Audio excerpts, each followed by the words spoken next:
I used to think I had life figured out. My name is Daniel Pierce. I'm 37 years old, living in a quiet suburb just outside Columbus, Ohio. I've got what most people would call the dream setup: a steady job as an insurance broker, a wife named Helena, who everyone seems to adore, two kids who keep the house loud and alive, and a two-story home with a fenced backyard. It's not perfect, but it's ours. Helena has this reputation around town. People can't stop talking about her designs. Her work as an interior designer is featured in local magazines, and clients treat her like a celebrity. I'm proud of her, I really am, but sometimes I wonder if I'm just the guy standing next to her in group photos. Still, I always told myself our marriage was solid. We weren't the couple posting heart emojis on Facebook every 5 minutes, but we were good. We had a rhythm. That night started like any other. The kids were in their rooms, half asleep with their tablets still glowing. I was on the couch watching a rerun of some crime drama, while Helena sat across from me, legs curled up under a throw blanket, scrolling through her phone. She does that every evening, a kind of quiet ritual. Usually I don't pay it much attention. But that night, I noticed something different. The way she tilted the screen just slightly when I looked over. The way her smile flickered and died as soon as she saw me watching. I tried to shake it off. Maybe it was a client. Her work is demanding, and she's always juggling messages about fabrics, color palettes, last-minute orders. Still, there was this tightness in her shoulders, this distant expression, like she was somewhere else entirely. "Who's that?" I asked casually, nodding at her phone. It was an innocent enough question, or at least I thought it was. She didn't look up. "Just work," she said, her voice flat. A little too flat. Something about that answer hit me wrong. I couldn't explain why. It was just a text, and Helena had always been good at keeping her personal life open to me. But the way she said it, the way her thumb hovered over the screen like she was guarding it, it felt off. I went back to my show, but I wasn't really watching. That was the first time I felt it, that quiet, gnawing doubt I couldn't shake. The next few days felt like a slow slide into something I didn't recognize. Helena's schedule, which had always been busy but predictable, started shifting in odd ways. She claimed to have more client meetings than usual, some of them running late into the evening. She came home smelling faintly of expensive perfume that wasn't hers, wearing a smile that felt rehearsed. I told myself not to jump to conclusions. I buried myself in work, convincing myself that my mind was playing tricks. But I couldn't ignore the changes. The way she kept her phone glued to her hand, even at dinner. If she left the room, the phone went with her. If a message came in, she'd tilt the screen just enough so I couldn't see. 2 nights in a row, I asked what was going on.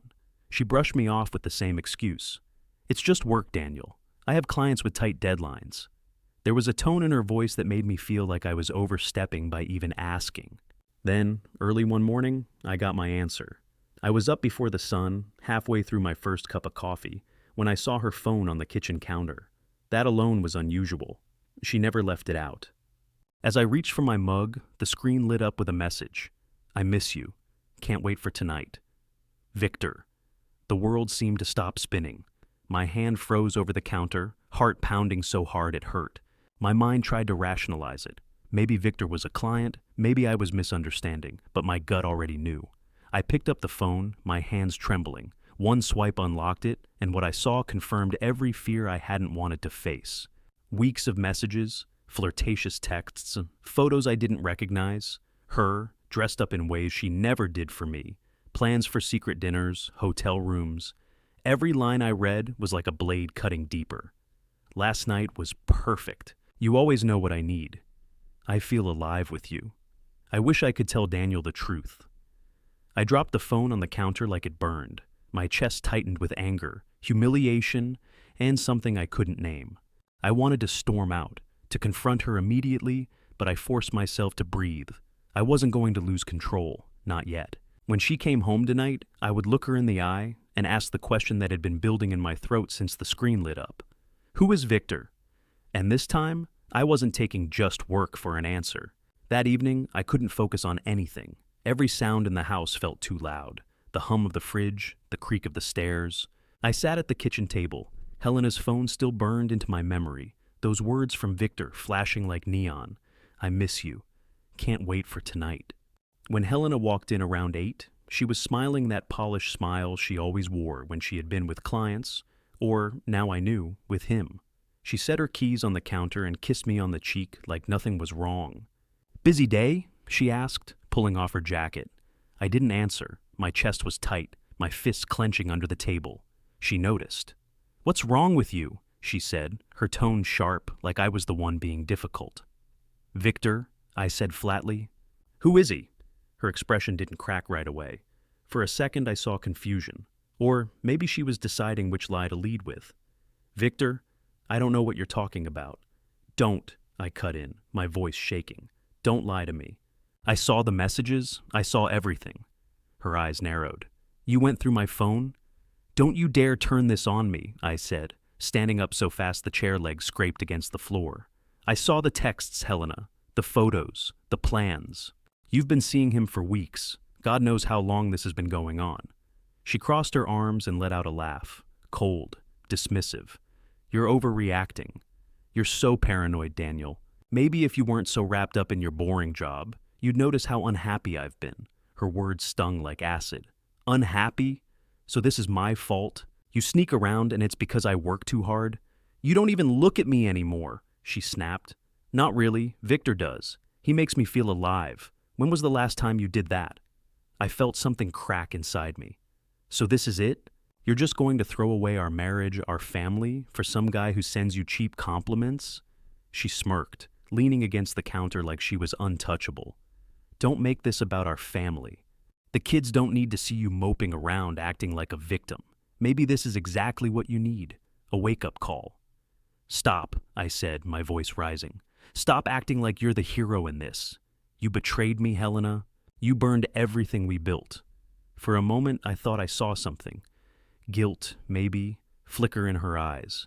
But then she hardened again. "Maybe I did. But at least I'm honest about what I want.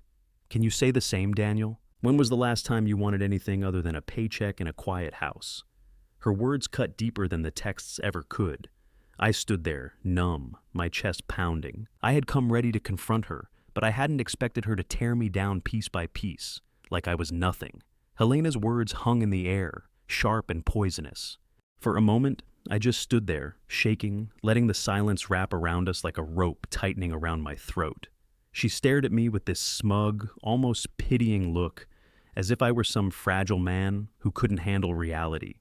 "You're pathetic, Daniel," she said finally, arms folded like a shield. "A failed man clinging to a dead marriage. It's sad, really." Those words hit me harder than I expected. Failed man.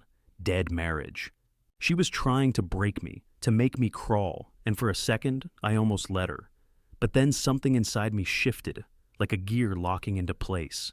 I took a deep breath and straightened my shoulders.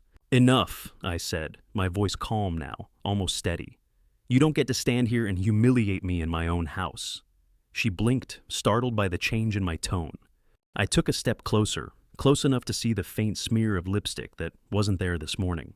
"I know everything," I continued. "The texts, the pictures, the hotel plans.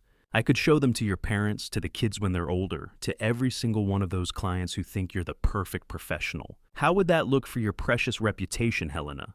For the first time all night, she didn't have a comeback. Her lips parted, but no sound came out.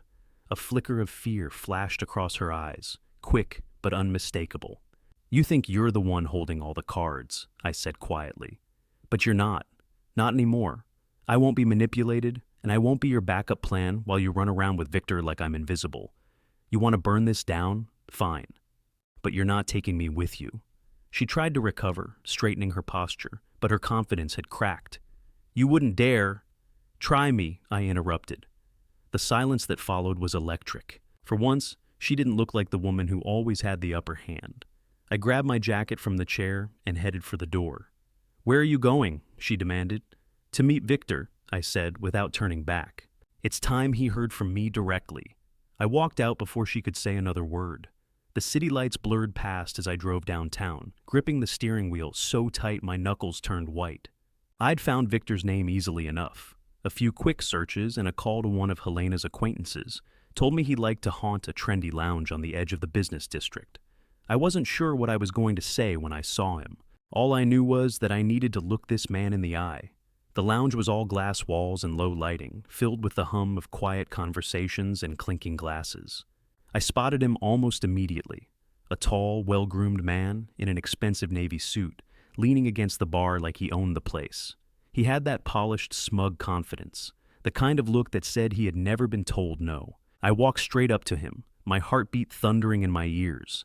He glanced at me with mild curiosity, probably assuming I was just another stranger. Then I pulled Helena's phone from my jacket and slammed it onto the bar in front of him. "Recognize this?" I asked, my voice low but hard. His eyebrows rose, a small smirk curling his lips. "Well, you must be Daniel," he said smoothly, picking up the phone as if it were his. "She mentioned you once or twice." "She's my wife," I snapped.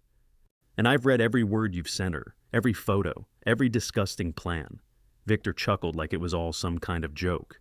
"Relax, Helena made her choice. Maybe you should be asking why she needed someone else in the first place." I clenched my fists, my whole body trembling with anger. "You think this is about her choice? You think this is love? You're just another thrill for her, a distraction. You're a pawn, Victor, and she'll use you like she's been using me." That made him laugh outright, a sharp, mocking sound. "You really don't get it, do you? She told me you were the safe option, the boring husband with his spreadsheets and quiet suburban nights. She said she didn't even feel alive until she met me. So, tell me, Daniel, how does it feel to know you couldn't keep your own wife happy?" His words were meant to cut, and they did. I felt something in me collapse, some illusion of control I'd been holding on to. I stared at him, forcing my voice to stay even. "Enjoy your little game while it lasts," I said, "because once she's done with you, you'll realize you never meant anything to her." I turned and walked out, ignoring the eyes that followed me. Outside, the night air was cool against my skin, but I didn't feel relieved. I felt hollow. Helena wasn't just gone. I realized now that the version of me I used to be, the man who believed in her, was gone too. The house was dark when I pulled into the driveway, except for a faint glow from the upstairs bedroom. I sat in the car for a long moment, gripping the steering wheel, trying to calm the storm inside me. My encounter with Victor had left me hollow, but there was a simmering anger beneath the emptiness. Anger at him, at Helena, and at myself for letting this go on for so long. When I walked into the bedroom, Helena was sitting on the edge of the bed. Her makeup was smudged, mascara streaked down her cheeks. For a second, she looked like a stranger. This polished, confident woman, now reduced to trembling hands and red eyes. "Daniel," she said, standing as if to approach me, but I stayed by the doorway. "I'm so sorry. I don't know what I was thinking. I got lost." I laughed bitterly, a harsh sound I didn't recognize coming from my own throat. "Lost? That's what you call it?" Weeks of lying, sneaking around with him while I sat here believing in us. She shook her head, stepping closer. "It wasn't like that. I didn't mean for it to happen. Victor. He made me feel something I thought I'd lost. I wasn't trying to hurt you." "You weren't trying?" I cut her off, my voice sharper now. "Helena, I saw the messages, the photos. You told him he made you feel alive. What does that make me? Dead weight? Just a paycheck and a roof over your head?" Tears welled in her eyes again, but I felt nothing. No sympathy, no love. Just this heavy clarity pressing down on me. "Daniel, please," she whispered. "We had something real. You know we did. Don't let this destroy everything we built. I'll end it with him. I'll fix this. Just don't walk away." I stared at her, and for the first time in years, I saw through her words. Through the pleading tone, the trembling lip. All of it was a performance. I didn't know if she wanted me or just the security I provided. "No," I said quietly. "You made your choice. There's no fixing this." Her face twisted with panic. "So that's it? You're just going to give up on us?" "There's nothing left to give up on," I replied, turning to leave. I couldn't stand in that room another second. I walked down to the garage, my chest tight, my thoughts racing. As I reached for my jacket, I noticed an envelope on the workbench, addressed to me in unfamiliar handwriting. I tore it open without thinking. Inside was a single sheet of paper with Victor's neat, smug handwriting. "She was never yours to begin with." My hands trembled as I read it. It wasn't just an affair. There was something darker behind this, some kind of twisted game. And I knew, with absolute certainty, this wasn't over. I walked back into the house with the letter from Victor still burning a hole in my pocket. Helena was in the kitchen, leaning against the counter like she'd been waiting for me. Her eyes were swollen from crying, but there was something else there too. Guilt, fear, maybe both. "Where were you?" she asked, her voice trembling. "You just walked out." I ignored the question and held the letter up between us. "Care to explain this?" My tone was sharp, almost cutting. Her eyes widened as she read the first line. She looked like she might collapse right there. I didn't know he sent that," she whispered, her hands shaking. "Daniel, please, it's not what you think." "Not what I think," I laughed bitterly. "You let him into our lives, Helena. You let this predator crawl into your head and into our marriage. And now I'm supposed to believe you're just an innocent bystander?" She started to cry again, but this time it felt different. There was no performance in it. "You don't understand, Victor. He's not like anyone I've ever met. I didn't mean for it to go this far. He knows how to get under your skin. He makes you feel like you need him." I stepped closer, anger pounding in my chest. "And what about me? Did you ever think about what you were doing to me, to our kids? Or was that just part of the fun?" Before she could answer, a knock echoed through the house. A slow, deliberate knock that made my stomach twist. Helena froze. "Daniel," she whispered, her face draining of color. "It's him." I walked to the door, every muscle tense. When I opened it, there he was, Victor, standing on the porch like he owned the place. His smirk was the same one I'd seen at the lounge, but now there was something darker in his eyes. "Evening," he said casually, stepping inside without an invitation. "I figured we should all talk. After all, this isn't over, is it?" "Get out," I growled, but he only chuckled. Helena's voice broke the tension. "Victor, don't—" "Quiet," he said, his tone low but commanding. He looked at me and grinned. "You think this is just about her? Oh no, Daniel. You and we've barely started." Helena's hands trembled, and I saw real fear in her eyes. That was when I realized this went deeper than an affair. Victor had some kind of hold on her, something I didn't yet understand. He stepped back toward the door, his smirk widening. "Enjoy the calm while it lasts," he said softly. "This isn't over." And then he was gone, leaving a silence so heavy it felt like the walls might crack. The days after Victor's visit felt like walking through a fog. I barely slept, and when I did, my dreams were haunted by his smirk, by Helena's guilty tears, by the letter that kept replaying in my mind. She was never yours to begin with. I didn't know what he meant, but I knew I couldn't ignore him anymore. The first call came on a Tuesday night. Unknown number. I answered without thinking. "Daniel," Victor's voice oozed through the line, calm and deliberate. "You've been quiet. I don't like quiet." "What do you want?" I snapped, gripping the phone so hard my hand hurt. He chuckled. "I want you to make a choice. You think you can just walk away from this? From me? No. You owe me something. And I'll collect." "I don't owe you a damn thing," I said, though my voice shook. "Oh, you will," he replied. "You'll understand soon enough." Then he hung up, leaving only the dead tone and the pounding in my chest. The calls didn't stop. Sometimes he would say nothing at all, just breathe, slow and steady, until I hung up. Other times he taunted me. "She's thinking about me right now, Daniel, not you, never you. You're weaker than I thought. Does it hurt knowing you lost before you even started? Meet me. Stop hiding. You know where this ends." By Thursday, I couldn't take it anymore. I blocked one number, then another, but he always found a way to get through. That night, a new message arrived. Final reckoning? Saturday night. Abandoned warehouse by the river. Come if you want this to end. I stared at the text, my gut twisting. It felt like a trap, but I also knew I couldn't keep living like this, letting him control every waking moment. I decided I would go. Not for Helena, not for anyone else, but for myself. The next day I started preparing. It wasn't anything dramatic, just mental rehearsals, imagining every scenario. I even dug out the old baseball bat from the garage. Not because I planned to use it, but because holding it made me feel like I wasn't powerless. That night, I noticed Helena was unusually quiet. She barely spoke at dinner, and when I came downstairs the next morning, she was gone. No car, no note, just silence. It wasn't until late Friday night that I found her message. A single piece of paper left on the kitchen counter. "I can't fight him. I've chosen Victor." For a long time, I just stood there, staring at the words, numb. Then I grabbed my keys.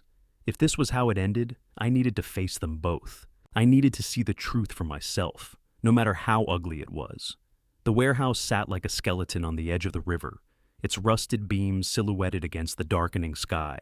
I parked a block away, gripping the steering wheel as if it could anchor me. My heart pounded as I grabbed the old baseball bat from the back seat, not to use unless I had to, but just to remind myself I wasn't walking in unarmed. Inside, the air was heavy with the damp, metallic scent of rust. Every creak of the floor echoed like a warning. I called out, "Victor, I'm here! Let's end this!" For a moment, silence. Then a slow clap cut through the darkness. Victor emerged from the shadows, dressed in his usual tailored suit, looking out of place yet completely in control. His smirk widened when he saw me. "Well," he said, voice dripping with mockery, "Daniel Pierce, the faithful husband, finally decides to show his teeth." "This isn't a game," I said, tightening my grip on the bat. "Oh, but it is," Victor countered, circling me like a predator. "The difference is, I'm the one who's been playing all along. You think Helena chose me because I'm some fling? No. She chose me because I gave her what you couldn't. Power, freedom. She was never yours. She's mine now." My chest burned with anger. "You're delusional. You think using people makes you powerful? You're just a parasite." Victor tilted his head, amused. Bold words from the man who didn't see this coming until I shoved it in his face. "Do you even know who you are without her? You look lost, Daniel, like a man with nothing left to fight for." Before I could answer, a voice rang out from behind him. "Stop it, Victor." Helena stepped into the light, her hair disheveled, her face pale. She looked terrified. "Enough of this." Victor turned to her, clearly annoyed. "You weren't supposed to come until I called." She ignored him and looked straight at me. "Daniel, I'm sorry. I started all this. I thought if I pushed you hard enough, you'd wake up. I didn't expect it to go this far." I stared at her, stunned. "You planned this? You dragged me into this mess just to wake me up?" Tears welled in her eyes. "I was angry at you, at us. I thought you didn't see me anymore. I didn't think he'd—" She gestured at Victor. "I didn't think he'd take it this far." Victor's laugh was sharp and cruel. "Oh, don't make it sound like you didn't enjoy it, Helena. You played him as much as I did. The difference is, I don't pretend to care." My grip tightened on the bat, but I didn't swing. I looked between them, the man who taunted me, the woman who betrayed me, and I realized I didn't need to fight. Not for her, not for this. "You both deserve each other," I said finally. "I'm done." I dropped the bat, the clang echoing through the warehouse. Victor sneered, but I didn't care. I turned and walked out, not looking back at either of them. For the first time, I felt like I was walking toward freedom instead of running from pain. I drove away from the warehouse with the windows down, letting the cold night air sting my face. My hands were steady on the wheel for the first time in weeks. Behind me, Helena and Victor were probably tearing into each other, locked in the toxic mess they had created. I didn't care anymore. I wasn't going back to save her, and I wasn't going to let Victor's shadow linger over me. For so long, I had built my life around keeping everything stable. The job, the house, the perfect marriage. But as I drove through the empty streets, I realized all that stability was just a fragile shell. Helena had smashed it, yes, but maybe she'd done me a favor. The life I'd been holding on to was already crumbling. When I pulled into the driveway, the house looked emptier than ever. The kids were at my sister's for the weekend, and Helena's car was gone. I stood in the doorway for a long moment, just taking it all in. The quiet living room, the family photos on the wall that now felt like relics of a life that didn't belong to me anymore. I went upstairs, grabbed my suitcase, and started packing. It wasn't just clothes I was throwing in there. It was every piece of myself I wanted to take back. My favorite books, the watch my father gave me, the things that were mine and mine alone. As I zipped the bag shut, I felt something I hadn't expected. Relief. I wasn't leaving in shame or defeat. I was leaving because I was done letting them define me.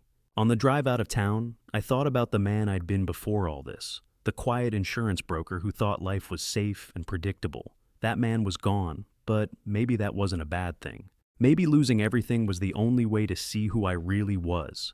By the time I reached the highway, a strange calm had settled over me. I didn't know exactly where I was going, but for the first time in years, I didn't need a plan. I wasn't Daniel the husband or Daniel the provider. I was just Daniel, and that was enough.